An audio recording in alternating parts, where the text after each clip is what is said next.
మహేష్ కుమార్ గౌడ్ గారు కూడా ఇవాళ రేపు కేసీఆర్ గారికి సవాల్ ఇసురుతా ఉన్నాడు. సరే ఇక వాళ్ళు స్వీకరిస్తారా స్వీకరించారా అనే సెకండ్ విషయం. బట్ వీరైతే విసరడానికి రెడీగా ఉన్నారు.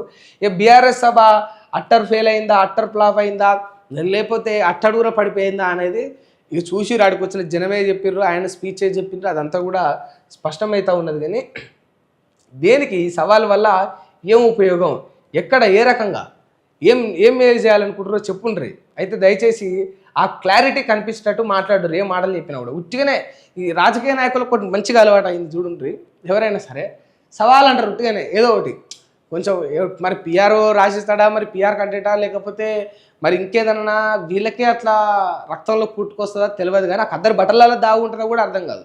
ఉట్టిగానే ఏదన్నా అయితే వచ్చి మైక్ ముందట రాగానే నీకు సవాల్ ఇసురుతున్నా, నీకు దమ్ముంటే రా బిడ్డ అంటారు.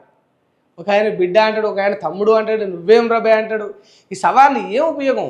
ఒక్కడన్నా సవాళ్ళను స్వీకరించి చర్చ పెట్టినట్టు ఈ రాజకీయంలో మనం చూస్తే అంత తొట్టు ఒక్కడు కూడా. అంతెందుకు వార్డు మెంబర్లు కూడా ఈడు ఈ గల్లీలు ఉంటాడు, ఆడు ఆ గల్లీలు ఉంటాడు, మధ్యలో గోడ ఉంటుంది. నీకు దమ్ముంటే సవాల్ ఇసురుతున్నా రారాబాయి ఈడ మోరేందుకు వాళ్ళే అంటారు. చర్చ విసురుకుంటారు, ఈడో పార్టీ ఆడో పార్టీ. ఒక్కడు కూర్చొని మాట్లాడాడు జనాల సమస్యల మీద. మళ్ళీ పొదువుకినాగా మళ్ళీ ఇద్దరు కూర్చుంటారు, తాగుతారు, తింటారు, అది వేరే విషయం అనుకోండి. చాలా నేర్చుకోవాలి ఈ రాజకీయ నాయకుల నుంచి.